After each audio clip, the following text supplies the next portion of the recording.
നമസ്കാരം. പശ്ചിമേഷ്യയിൽ സമാധാന ചർച്ചകളുടെ തിരശ്ശീലയ്ക്ക് പിന്നില് വൻ ശക്തികൾ നടത്തുന്ന രാഷ്ട്രീയ നാടകങ്ങളാണ്. ആ നാടകങ്ങൾ തന്നെയാണ് പശ്ചിമേഷ്യയിൽ ചോരപ്പുഴ ഒഴുക്കിക്കൊണ്ടിരിക്കുന്നത്. ഇസ്രായേലിന്റെ ലെബനൻ അധിനിവേശമാകട്ടെ സകല സമാധാന കരാറുകളെയും കശക്കി എറിയുകയും ചെയ്യുന്നുണ്ട്.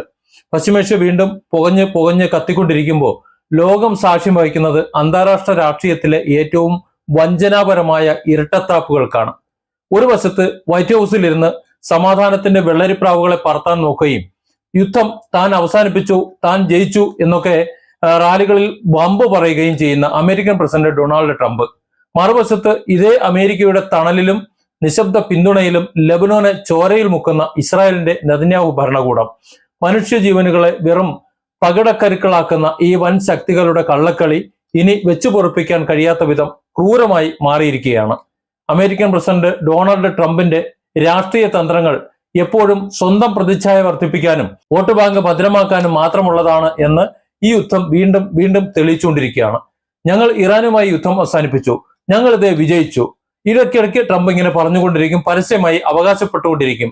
ഇതൊക്കെ ചെയ്യുമ്പോഴും അതിന്റെ പിന്നാമ്പുറങ്ങളിൽ നടക്കുന്നത് തികഞ്ഞ നാടകങ്ങളാണ്. ഇറാനുമായി ഒരു താൽക്കാലിക സമാധാന ഉടമ്പടിക്ക് സാധ്യതയുണ്ട് എന്ന് പറയുന്നതല്ലാതെ അതിനുവേണ്ടിയുള്ള ശ്രമങ്ങൾ ട്രംപ് യഥാർത്ഥത്തിൽ നടത്തുന്നില്ല.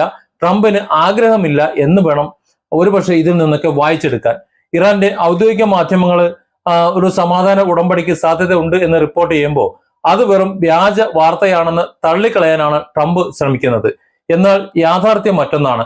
ഔദ്യോഗികമായിട്ട് പൊതുസമൂഹത്തിന് മുന്നിൽ സമ്മതിക്കാൻ മടിക്കുമ്പോഴും മരവിപ്പിച്ചു നിർത്തിയിരിക്കുന്ന ഇറാന്റെ $24 ബില്യൺ ആസ്തികൾ രഹസ്യമായി വിട്ടു നൽകാൻ ട്രംപ് ഭരണകൂടം തയ്യാറായിട്ടുണ്ട് എന്നാണ് പുറത്തു വരുന്ന വിവരങ്ങൾ സൂചിപ്പിക്കുന്നത്.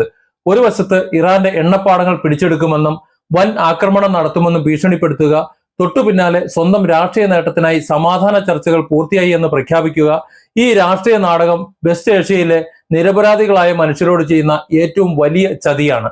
ലോകത്തെ തെറ്റിദ്ധരിപ്പിച്ചുകൊണ്ട് സ്വന്തം കസേര ഉറപ്പിക്കാനുള്ള ഈ നീക്കം അന്താരാഷ്ട്ര സമൂഹത്തിന് മുന്നിൽ പൂർണ്ണമായും തുറന്നു കാട്ടപ്പെടേണ്ടതാണ്. അമേരിക്കയും ഇറാനും തമ്മിൽ പാകിസ്ഥാന്റെ മധ്യസ്ഥയിൽ സമാധാന കരാർ ഒപ്പിടുമെന്ന വാർത്തകൾ അന്തരീക്ഷത്തിൽ നിൽക്കുമ്പോഴും ഗ്രൗണ്ടിൽ ചോരപ്പുഴ ഒഴുകുകയാണ്. ഇറാന്റെ പ്രധാന സഖ്യകക്ഷികളായിട്ടുള്ള ഹിസ്ബുള്ളയെ ഇല്ലാതാക്കാൻ എന്ന പേരിൽ ഇസ്രായേൽ ലെബനോനിൽ നടത്തുന്ന അധിനിവേശം എല്ലാ മാനുഷിക പരിധികളും ലംഘിച്ചിട്ടുള്ളതുമാണ്. ലെബനോന്റെ തെക്കൻ മേഖലകളിലെ നബാത്തിയ ഉൾപ്പെടെയുള്ള 20ഓളം ജനവാസ കേന്ദ്രങ്ങളിൽ നിന്ന് ഉടനടി ഒഴിഞ്ഞുപോകാൻ ഇസ്രായേൽ സൈന്യം ഭീഷണി കലർന്ന മുന്നറിയിപ്പാണ് നൽകിയിരിക്കുന്നത്. സ്വന്തം മണ്ണിൽ നിന്ന് എങ്ങോട്ടെന്നറിയാതെ പലായനം ചെയ്യേണ്ടി വരുന്ന ലക്ഷക്കണക്കിന് മനുഷ്യരുടെ വിലാപം കേൾക്കാൻ ഇന്ന് ഈ ലോകത്ത് ആരുമില്ല. ഈ വൻശക്തികളാകട്ടെ അതിന് ചെവി കൊടുക്കുന്നുമില്ല, അവർക്കതിന് സൗകര്യവുമില്ല.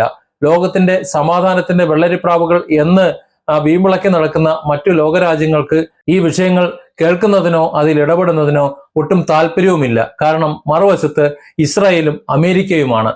ലെബനോന് കൊടുത്തിട്ടുള്ള ഈ മുന്നറിയിപ്പുകൾക്ക് പിന്നാലെ ഇസ്രായേൽ നടത്തിയിട്ടുള്ള അതിരൂക്ഷമായ വ്യോമാക്രമണത്തിൽ ദേർ അൽ സഹ്റാനി ഗ്രാമത്തിൽ സാധാരണക്കാരായ മനുഷ്യരാണ് ദാരുണമായി കൊല്ലപ്പെട്ടത്.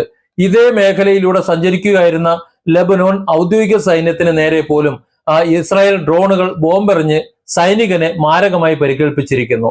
ആശുപത്രികൾ, ജനവാസ മേഖലകൾ, സാംസ്കാരിക കേന്ദ്രങ്ങൾ എന്നിവയ്ക്ക് നേരെ ഇസ്രായേൽ ബോംബുകൾ വർഷിക്കുമ്പോൾ ലെബനോനിലെ തെരുവുകൾ ശ്മശാന തുല്യമായി മാറുകയാണ്. ഇറാനും ഹിസ്ബുള്ളയും ഉൾപ്പെടുന്ന എല്ലാ മുന്നണികളിലും യുദ്ധം അവസാനിപ്പിക്കാൻ ശ്രമിക്കുന്നുണ്ടെന്ന് ഇറാന്റെ വിദേശകാര്യ മന്ത്രാലയം പറയുമ്പോഴും ലെബനോനെ പൂർണ്ണമായി തകർക്കാതെ വെടിനിർത്തലില്ല എന്ന വാശിയിലാണ് ഇസ്രായേൽ. കഴിഞ്ഞ മാർച്ചിൽ ആരംഭിച്ച ഈ കടുത്ത അധിനിവേശത്തിൽ ഇതിനകം തന്നെ ലെബനോനിൽ 3500-ലധികം മനുഷ്യർ കൊല്ലപ്പെടുകയും 10 ലക്ഷത്തോളം പേർ സ്വന്തം നാട്ടിൽ അഭയാർത്ഥികളെ പോലെ ആവുകയും ചെയ്തിട്ടുണ്ട്. ഹോർമൂസ് കടലിടുക്കിലൂടെയുള്ള വാണിജ്യ കപ്പലുകൾക്ക് നേരെ ഡ്രോൺ ആക്രമണങ്ങൾ നടക്കുകയും അമേരിക്കൻ സെൻട്രൽ കമാൻഡ് അവ വെടിവെച്ചിടുകയും ചെയ്യുമ്പോൾ യുദ്ധം കടലിലേക്കും വ്യാപിക്കുകയാണ്. ചർച്ചകളുടെ മേശപ്പുറത്ത് ഉടമ്പടികളും ഉടമ്പടി ലംഘനങ്ങളും മാറിമറിയുമ്പോൾ യുദ്ധഭൂമിയിൽ ഇല്ലാതാകുന്നത് ഒരു തലമുറയുടെ തന്നെ സ്വപ്നങ്ങളാണ്. ലെബനോനിലെയും പലസ്തീനിലെയും ഈ ചോരമഴ അവസാനിപ്പിക്കാതെ അമേരിക്കയും ട്രംപും നടത്തുന്ന ഏത് സമാധാന ചർച്ചയും വെറും പ്രഹസനവും ലോകത്തെ പറ്റിക്കാനുള്ള അടവും മാത്രമാണ്. അമേരിക്കൻ പ്രസിഡന്റ് ഡൊണാൾഡ് ട്രംപിന്റെ സ്വാർത്ഥമായിട്ടുള്ള രാഷ്ട്രീയ താല്പര്യങ്ങളും നെതന്യാഹുവിന്റെ അന്ധമായ യുദ്ധവെറിയും ചേർന്ന് വെസ്റ്റ് ഏരിയയെ ഒരു വലിയ ശ്മശാനമാക്കി മാറ്റിക്കൊണ്ടിരിക്കുന്ന ഈ സമയത്ത് ഒരു വശത്ത് യുദ്ധം ജയിച്ചെന്ന വ്യാജ അവകാശവാദങ്ങളുമായി ട്രംപ് റാലികൾ നടത്തി കയ്യടി നേടുമ്പോൾ മറുവശത്ത് ലെബനോനിലെയും പലസ്തീനിലെയും പാവപ്പെട്ട മനുഷ്യരും കുഞ്ഞുങ്ങളും ബോംബുകൾക്ക് ഇരയായി പിടഞ്ഞ് മരിച്ചുകൊണ്ടിരിക്കുന്നു. വൻ ശക്തികളുടെ ഈ ഇരട്ടത്താപ്പും ചോരക്കളിയും ലോകത്തിന് മുന്നിൽ തുറന്നു കാട്ടപ്പെടേണ്ടതുണ്ട്. മനുഷ്യത്വത്തെ ചവിട്ടിമതിക്കുന്ന ഈ ഫാസിസ്റ്റ് ക്രൂരതകൾക്കെതിരെ അന്താരാഷ്ട്ര സമൂഹം വെറും കാഴ്ചക്കാരായി നോക്കി നിൽക്കാതെ ശക്തമായി പ്രതികരിച്ചേ തീരൂ. വൻ ശക്തികളുടെ കള്ളക്കളി അവസാനിപ്പിച്ച് മിഡിൽ ഈസ്റ്റിൽ യഥാർത്ഥ സമാധാനം കൊണ്ടുവരാൻ ഐക്യരാഷ്ട്രസഭ ഉൾപ്പെടെയുള്ള സംഘടനകൾ അടിയന്തരമായി ഇടപെടേണ്ട സമയം അതിക്രമിച്ചിരിക്കുകയാണ്. അതല്ലെങ്കിൽ പിന്നെ ലെബനോനിലെയും ഗസയിലെയും അവസാന മനുഷ്യനെയും കൊന്ന ശേഷം സമാധാനത്തിന്റെ വെള്ളരിപ്രാവുകളായി ഈ പറയുന്നവർക്കെല്ലാം ഉദയം ചെയ്യുകയും ചെയ്യാം. Different angles. Don't forget to subscribe and support this channel.